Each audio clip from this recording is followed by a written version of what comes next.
अस्सलामुअलैकुम स्टूडेंट्स। आज के लेक्चर में मैं चैप्टर नंबर 12 के जो एक्सरसाइज के शॉर्ट क्वेश्चन हैं उनको डिस्कस कर रहा हूँ। सबसे पहला जो शॉर्ट क्वेश्चन है वो डिस्कस करने से पहले मैंने बताना था कि मैंने जो आंसर्स हैं वो ज़रा आसान वर्डिंग में लिखे हैं, तो इसे काइंडली आप लाजमी नोट डाउन कर लेना, ठीक है। आपके लिए बहुत फ़ायदेमंद रहेगा ये। पहला जो शॉर्ट क्वेश्चन है वो ये है कि अगर आप बुक से पढ़ें तो पहला क्वेश्चन लिखा हुआ है कि potential is constant throughout a given region of space, तो बताएं वहाँ पे इलेक्ट्रिक फील्ड ज़ीरो होगा या नॉन ज़ीरो। कि एक सर्टेन रीजन के अंदर अगर पोटेंशियल कांस्टेंट हो तो क्या उस रीजन में इलेक्ट्रिक फील्ड एग्जिस्ट करता है। तो पहले तो आपने बताना है कि इलेक्ट्रिक फील्ड, मैंने उससे पूछा कि वहाँ बताएं वहाँ पे इलेक्ट्रिक फील्ड ज़ीरो होगा या नॉन ज़ीरो होगा, ठीक है। इस इलेक्ट्रिक फील्ड ज़ीरो और नॉन ज़ीरो, तो आपने कहना electric field will be zero. Yes लिखने की ज़रूरत नहीं है क्योंकि उसने हाँ या ना में नहीं पूछा ना, उसने वैसे पूछा कि इलेक्ट्रिक फील्ड ज़ीरो होगा या नॉन ज़ीरो। तो आपने बताना electric field will be zero. इसकी जस्टिफिकेशन आपने पोटेंशियल ग्रेडियंट का फॉर्मूला यूज़ किया, E equal minus delta we और डेल्टा आर। तो वी अगर हमारे पास यहाँ पे कांस्टेंट है तो डेल्टा वी क्या आ जाएगा ज़ीरो, तो इलेक्ट्रिक फील्ड क्या आ जाएगा ज़ीरो और डेल्टा आर, जिसे हम क्या लिख देंगे ज़ीरो और समथिंग, आंसर क्या आता है ज़ीरो। यानी हमने मैथमेटिकली भी प्रूव किया कि बाकी इलेक्ट्रिक फील्ड यहाँ पे क्या होगा ज़ीरो होगा, ठीक है। अब दूसरा जो सवाल है वो ये है कि अगर हम फॉलो करते हैं electric field lines due to positive charge, तो बताएं हमारे पास जो इलेक्ट्रिक पोटेंशियल होगा एंड इलेक्ट्रिक फील्ड स्ट्रेंथ क्या वो इंक्रीज़ करेगी या डिक्रीज़। तो आपने बताना वो डिक्रीज़ करेगी। क्यों डिक्रीज़ करेगी, इसको अब मैंने जस्टिफाई करना है, ठीक है। कि both electric field strength and potential will decrease, ठीक है। पोटेंशियल से पहले आप चाहे इलेक्ट्रिक लिख देना कि इलेक्ट्रिक पोटेंशियल, क्योंकि ग्रेविटेशनल पोटेंशियल भी होता है ना, ठीक है। कि both electric field strength and electric potential दोनों क्या होंगे हमारे पास डिक्रीज़ होंगे। कैसे, अब मैं इसको जस्टिफाई कर रहा हूँ। अब जस्टिफिकेशन है मैं आपको बता रहा हूँ कि ये देखें पॉजिटिव चार्ज की इलेक्ट्रिक लाइंस आउटवर्ड होती है। तो अगर मैं इसकी इलेक्ट्रिक लाइंस को फॉलो करता हूँ, यानी इसके जो है नक्शे कदम पे चलता हूँ, तो मैं पॉजिटिव चार्ज से अवे मूव करूँगा, क्योंकि electric lines of positive charge away move करती हैं। तो if we follow electric lines due to positive charge then distance R from it will increase. तो हमने इलेक्ट्रिक फील्ड स्ट्रेंथ का फॉर्मूला ये पढ़ा था, पोटेंशियल का ये पढ़ा था। तो ये क्या बता रहा है, इलेक्ट्रिक फील्ड इनवर्सली प्रोपोर्शनल है स्क्वायर ऑफ द डिस्टेंस के, और पोटेंशियल इनवर्सली प्रोपोर्शनल है स्क्वायर सिंपल डिस्टेंस के।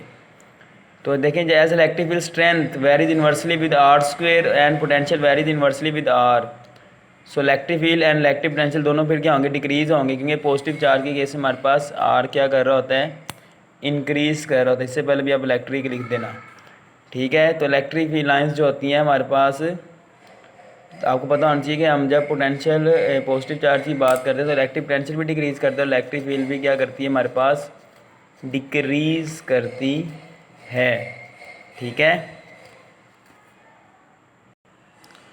अब क्वेश्चन नंबर 3 है कि यूजिंग, आपने बताना है कि how can you identify which plate of capacitor is positively charge. तो यहाँ पे दो मेथड मैं डिस्कस कर रहा हूँ, ठीक है। दो में से एक जो आपको पसंद है वो आपको लिख देना, ठीक है। लेकिन दो, कई बच्चे दो लिख देते हैं, अगर आप कर सकते हैं मैनेज तो दो भी लिख सकते हैं। अब पहला तरीका जो है हमारे पास कैपेसिटर की कौन सी प्लेट पॉजिटिव चार्ज है पता चलाने का, वो क्या है हमारे पास यूजिंग टेस्ट चार्ज। क्या करो कैपेसिटर की दोनों प्लेट्स के दरमियान टेस्ट चार्ज को प्लेस कर दो जो पॉजिटिव होता है। तो जिस प्लेट से अवे जाएगा वो प्लेट कौन सी होगी पॉजिटिव चार्ज, क्योंकि उसे क्या करेगी repel. If test charge is place between plates of capacitor then the plate from which it moves away due to electrostatic repulsion will be positively charge. अब दूसरा मेथड जो है वो है यूजिंग इलेक्ट्रोस्कोप। इलेक्ट्रोस्कोप आपने 10th जमात में पढ़ा था। इलेक्ट्रोस्कोप जो होती है डिवाइस है जो चार्ज की मौजूदगी का पता चलाने के लिए इस्तेमाल होती है। अब इलेक्ट्रोस्कोप के ज़रिए हमने अगर कैपेसिटी कौन सी प्लेट है पॉजिटिवली चार्ज, इसका पता चलाने के लिए हम इसको पहले चार्ज करते हैं बाय इलेक्ट्रोस्टैटिक इंडक्शन, ठीक है। फॉर एग्जाम्पल ये पॉजिटिवली चार्ज है, इलेक्ट्रोस्कोप पॉजिटिवली चार्ज का मतलब है इसके लीव्स भी पॉजिटिव चार्ज है और इसकी डिस्क पे भी पॉजिटिव चार्ज है। ये किस तरह पॉजिटिवली चार्ज होती है ये हमारे यहाँ पे जानना ज़रूरी नहीं है, अपने 10th में पढ़ा हुआ है, ठीक है। अब यहाँ पे फॉर एग्जाम्पल मैं इलेक्ट्रोस्कोप पॉजिटिवली चार्ज किया हुआ है।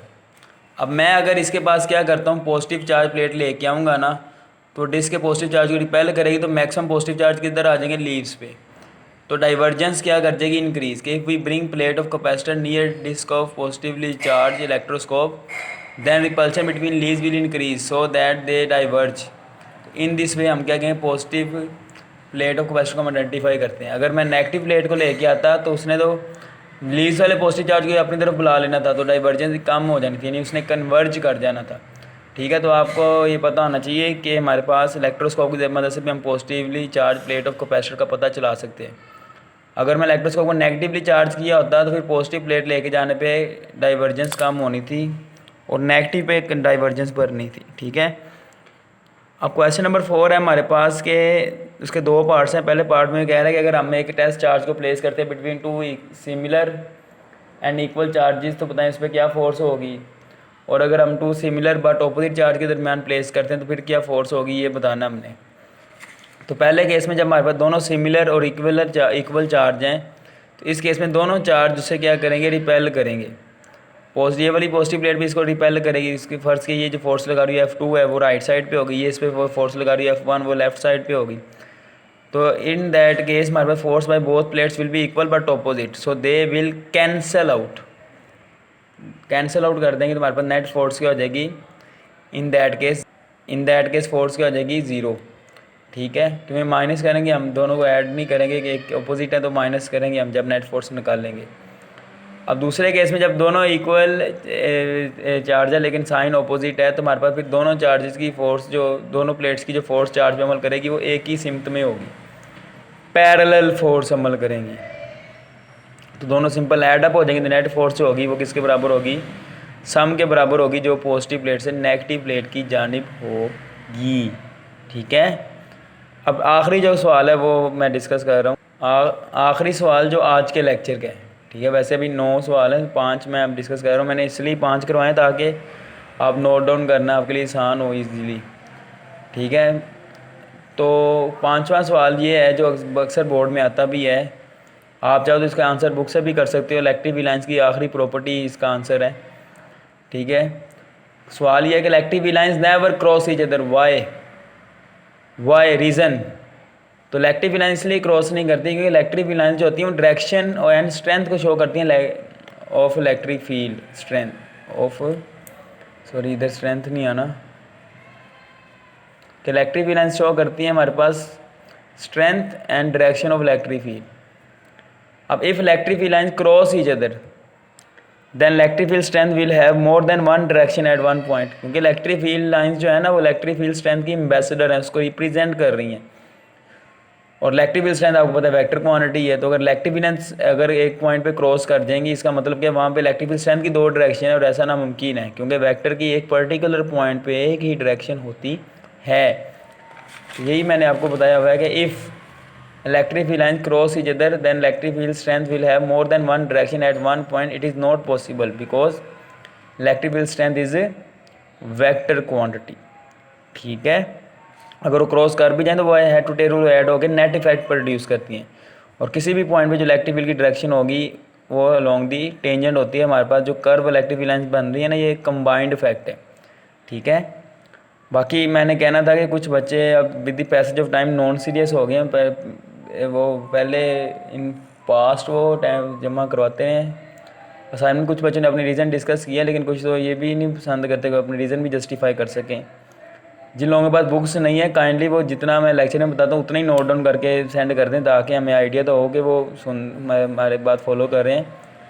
बाकी ये आप सीरियस हो गए ऑनलाइन लेक्चर्स को लें काइंडली, क्योंकि हो सकता है कि इन फ्यूचर हम इसे रिवाइज़ ना करें, हमें ऐसे ही आगे कंटिन्यू करना पड़े। ठीक है, तो काइंडली ये आप ये कुछ बच्चों की शायद ये मेंटालिटी बनी हुई है कि हमें रिपीट कर दिया जाएगा, तो ये ज़रूरी नहीं है, क्योंकि अब कोविड 15 सितंबर से आगे भी ऑनवर्ड प्रोसीड कर सकते हैं।